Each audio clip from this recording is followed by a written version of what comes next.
Alright, I want you to think about something for a second. You've probably seen the thumbnails. Retire on $1,500 a month in paradise. Live like a king for $800 in Southeast Asia. And part of you believes it because the dream is real. You worked your whole life, you saved, you sacrificed, and now you want to step off the treadmill and actually live somewhere warm, somewhere the dollar stretches. But here's what nobody puts in those thumbnails. The rent is not the real number. The real number shows up 3 months after you move. It's the second bill, the hidden multiplier, and it is silently draining retirement savings for thousands of people. Right now, in countries that were supposed to save them money. I'm not talking about obvious tourist traps. I'm talking about the places you were told were affordable. Places people move to with genuine excitement. And then quietly, slowly, the math turns against them. Today we're counting down 7 of those countries. Not to scare you away from them, but to show you exactly where the financial leak starts, so you don't find out the hard way. Let's get into it.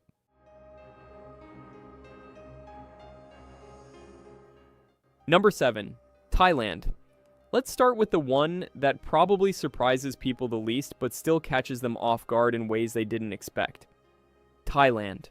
And look, I get it. If you've ever been there, even for 2 weeks, the place feels like a financial miracle. $2 meals, $400 apartments, warm weather year-round. And for a short stay, that's completely real. But retirement is not a vacation.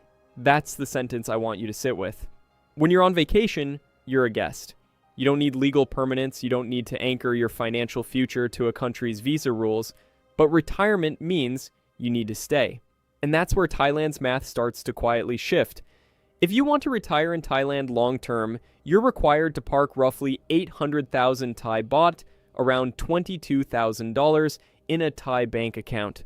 Just sitting there, not invested, not working for you, just sitting as a condition of your right to stay. The Thailand Elite Visa, if you want something more flexible, runs anywhere from $25,000 to $70,000 depending on the package. Now here's the risk people underestimate. What happens if exchange rates move? What happens if the rules change? And they have changed before, and your right to stay becomes conditional. That vulnerability doesn't show up in monthly budget breakdowns. Private hospitals, the kind expats typically use, can price close to Western rates for certain procedures. Not universally expensive, but not the basically free assumption people carry either. Move away from the expat-saturated hotspots, though. Go to Chiang Rai, go to a smaller provincial city, and the burn rate drops dramatically. The lifestyle stays beautiful. The trap in Thailand isn't the country. It's needing long-term legal security without the financial cushion to comfortably meet the requirements, and not knowing that until you're already there. Number 6, Colombia. Colombia feels affordable the first 30 days, especially in Medellin. And honestly, when you first arrive there, the city feels like it was designed to sell the retirement dream. Perfect spring weather year-round, beautiful mountain geography, a city that's worked genuinely hard to reinvent itself. Great coffee, warm culture, and a cost of living that in the right neighborhoods feels almost absurdly low compared to what you were paying back home. Your first 30 days in Colombia, you will probably feel like a financial genius. And then the reality starts to layer in. Here's what happened structurally that shifted the math. In 2023, Colombia's inflation peaked above 13%. Now, it's been cooling since then. But here's the thing about inflation that people forget.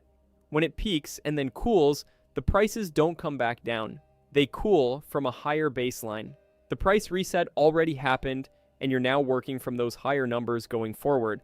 Add to that a 19% VAT on goods and services, import duties on electronics that make buying a laptop or a new phone feel genuinely painful, and vehicle prices that are high relative to what Americans are used to paying. If you need a car in certain areas, and sometimes you do, that cost will surprise you. Now here's where it gets really specific. El Poblado. If you've looked at Medellin at all, you've heard of El Poblado. It's the expat neighborhood, the trendy neighborhood, the one with the rooftop bars and the English-speaking cafes, and rents there have roughly doubled in some buildings since 2019. Because when you flood a relatively small neighborhood with foreign demand from people earning dollars and euros, the market responds accordingly. That's not unique to Colombia. It happens everywhere on this list. But in El Poblado, it's been particularly dramatic. But here's what's interesting. Move to Manizales. Go to Pereira. Go to Bucaramanga. These are real Colombian cities with real infrastructure, real healthcare access, real culture. And because they haven't been fully discovered and packaged by the expat content machine yet, the foreign demand pressure simply isn't there. Rents are lower, local pricing is lower, lifestyle creep is lower. Colombia doesn't punish modest living, Colombia punishes imported expectations. If you move there and try to recreate your American consumer life in a SUNYer city, you will pay for it.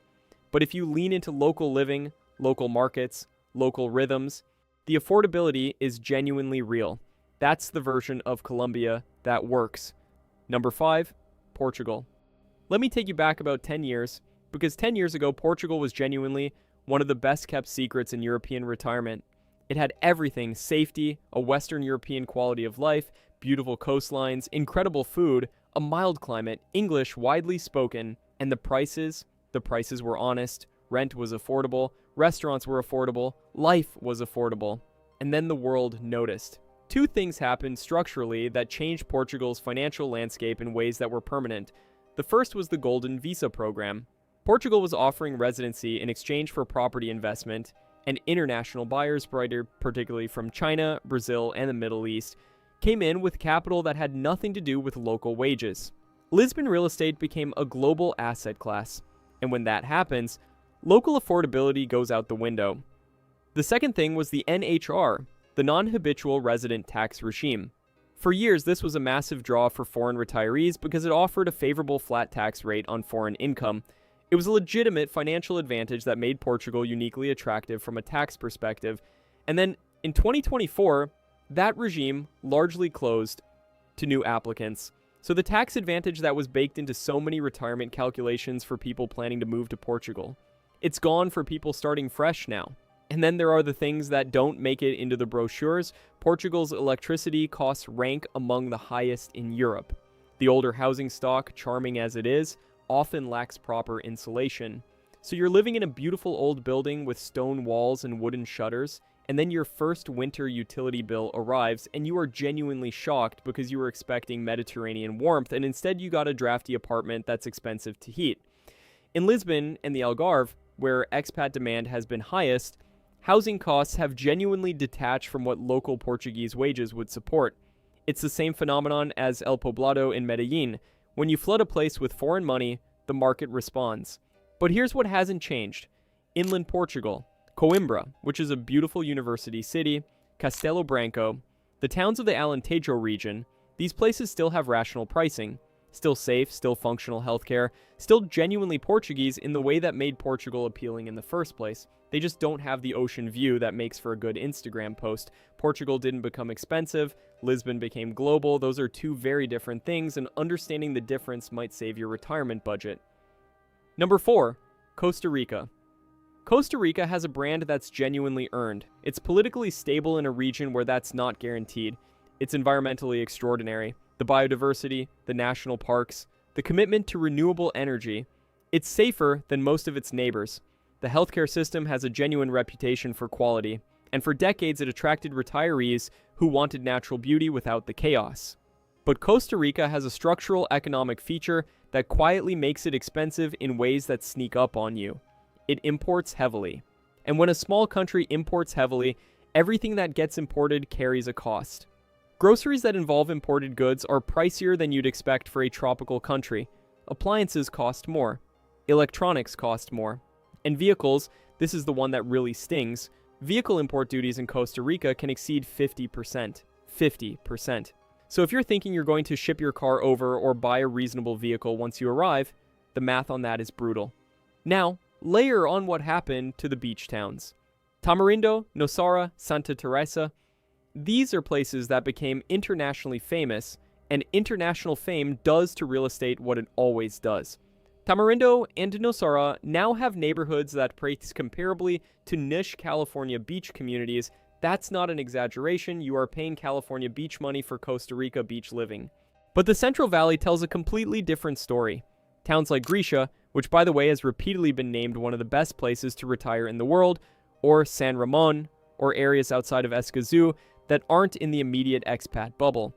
These places have a moderate climate because of the elevation, lower housing pressure because international demand hasn't saturated them, and much more local pricing on day-to-day goods.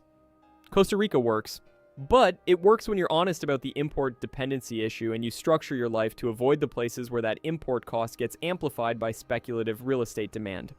The version of Costa Rica that destroys retirement savings is the version where you're living in a beach town, buying imported groceries at an expat supermarket, driving an imported vehicle you paid 50% duty on, and wondering why the cheap country doesn't feel cheap.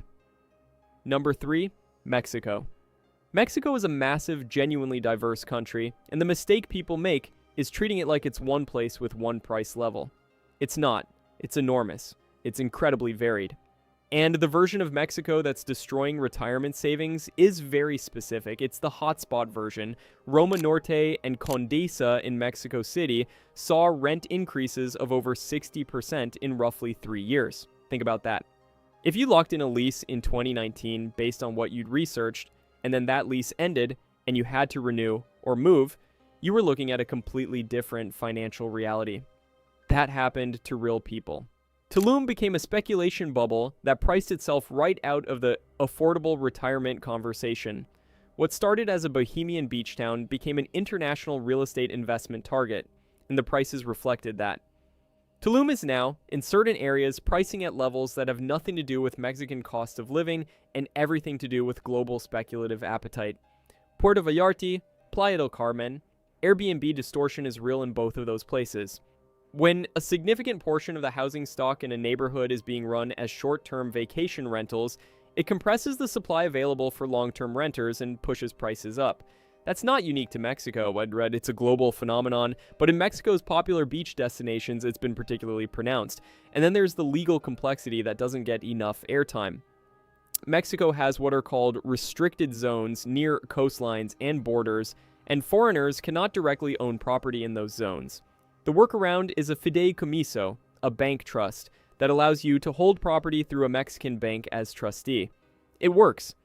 Thousands of people have used it successfully, but it adds cost, it adds legal complexity, and if you don't navigate it carefully with a legitimate attorney, you can make expensive mistakes. There's also Ejido land and communally held agricultural land, and that has caused genuine title problems for buyers who didn't do thorough due diligence. But here's the other Mexico. Querétaro, which has legitimate infrastructure, a growing economy, beautiful colonial architecture, and hasn't been completely overrun by the remote worker and retiree influx. Aguascalientes, the outskirts of Mérida, which has gotten more expensive in the city center, but where the outer areas still make financial sense. These places have real hospitals, real connectivity, real quality of life, and the speculation heat that's cooking the famous places hasn't reached them the same way. Mexico doesn't punish you for being there. Mexico punishes you for chasing hype. Choose based on the math and the legal fundamentals, not based on what's trending on relocation YouTube. Number 2, Spain. Spain is interesting because it occupies this mental space in a lot of retirees' minds as the European dream that's slightly more affordable than France or Italy. The food culture, the lifestyle, the weather in the south, the architecture, it genuinely delivers on the quality of life promise. But here's what makes Spain complicated in a way that doesn't get explained properly. Spain is not a low-tax country. It is a regionally complicated one. Spain operates with significant tax authority at the autonomous community level, which means the tax reality in Madrid is genuinely different from the tax reality in Valencia, which is genuinely different from Andalusia, which is different from Catalonia. If you're doing retirement financial planning for Spain and you're treating it as one tax environment, you're already making an error. There is a wealth tax in Spain. Now, Madrid has effectively created an offset that neutralizes it for residents there, but other autonomous communities enforce it more strictly, so depending on where you live in Spain, your wealth tax situation looks completely different. That's a variable that can represent a meaningful annual cost if your assets are above certain thresholds and you're living in the wrong region. Capital gains tax in Spain runs from 19 to 28%, depending on the amount. Income tax is progressive and can run high for upper income brackets. These are numbers that matter when you're living on investment income or pension distributions. And then the real estate piece. Barcelona and Marbella have both attracted enormous international demand. Barcelona as a cosmopolitan European city, Marbella as a luxury coastal destination. Pricing in both places reflects global appetite rather than Spanish economics. If you're trying to find affordable retirement living in those cities, you're working against the current. But Murcia, Extremadura, secondary cities in Andalusia that aren't Marbella or Malaga's trendy neighborhoods, these places still have the lower rents, lower foreign pressure, genuine Spanish culture, and the same Mediterranean climate people are looking for in the south. Spain rewards people who do regional research. It punishes people who assume the whole country prices like the places that show up in retirement listicles. Do the tax homework by autonomous community before you pick a city. That math can swing significantly. Number 1, the United States. I know. You're watching a video called Countries That Destroy Retirement Savings, and number 1 is the country you might already be living in. And I want you to stay with me here, because this is actually the most important one on the list, and it's the one people are least prepared to hear. When we think about affordable retirement locations, we almost always look outward. We look overseas. We compare our dollar to the Thai baht or the Mexican peso or the Colombian peso, and we feel powerful. And sometimes that comparison is absolutely legitimate. But here's what we miss when we do that. America's retirement threat isn't the rent. It's the systemic exposure. Let's talk healthcare first because it's the big one. Even with Medicare, which is genuinely valuable coverage, the landscape around long-term care in America is something that should keep every retiree up at night. Long-term care costs in the United States, the kind of care you need if you develop a serious illness, need nursing home care, or need in-home assistance for an extended period, can exceed $90,000 per year. Per year, Medicare covers very limited long-term care. Medicaid requires you to essentially spend down your assets before it kicks in. Long-term care insurance is expensive, and the market for it has gotten more complicated. This is a liability that doesn't show up in monthly budget spreadsheets, but it can completely eliminate a retirement nest egg in just a few years if the need arises. Insurance instability is the second one, and this is getting worse, not better. In Florida, homeowners' insurance premiums have doubled or even tripled in high-risk coastal areas as insurance companies have recalculated their exposure to hurricane damage. In California, major insurance companies have literally exited the wildfire-exposed markets, stopped writing new policies entirely, leaving homeowners in some of the most beautiful and desirable parts of the state struggling to find coverage at all, or paying extraordinary premiums when they do. If you own property in a climate risk area of the United States, this is not a theoretical future risk, it's happening right now. Property taxes in states like Texas, are among the highest effective rates in the developed world. Yes, there's no state income tax, but that calculation changes when your property tax bill on a modest house is several $1,000s a year and climbing. Now, to be fair, and I want to be fair here, America is not uniformly expensive. Mississippi is genuinely cheaper than Manhattan. Tulsa is cheaper than San Francisco. The rural Midwest has affordable housing. That's real. But here's what makes America different from every other country on this list. Medical risk is national. It doesn't matter if you live in the cheap part of Mississippi. If you need serious long-term medical care, you're facing the American healthcare cost structure regardless of your zip code. Insurance instability in climate risk areas is spreading. Litigation costs, if you're ever in a situation involving legal action, are structurally extreme compared to most developed countries. These aren't regional risks you can route around by choosing the right city. They're systemic. They're baked into the American retirement experience regardless of where in the country you live. America doesn't feel expensive monthly, it feels expensive during a crisis. And retirement, I say this with full respect for everyone watching, retirement is the season of life when crisis risk is highest. When health events become more likely, when a single unexpected event can define your financial trajectory for the rest of your life. That's when the systemic exposure of American retirement becomes visible in a way it wasn't during your working years when income was still coming in. That's why it's number 1. Okay, let's zoom out, because I want you to see what's actually happening across all 7 of these. Not one of these countries is actually bad. They all work. Every single one of them can work for retirement, but only when you go in with eyes open. When you understand that cheap is always geography specific, it exists in pockets, not whole countries.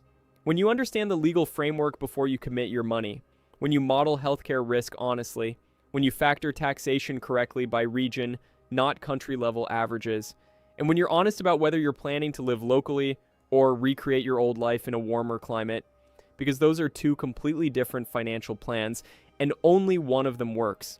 The money is there, the lifestyle is possible, but it's in the right pockets, with the right legal structure, and built on honest math that includes the second bill, the one that shows up after the honeymoon period ends.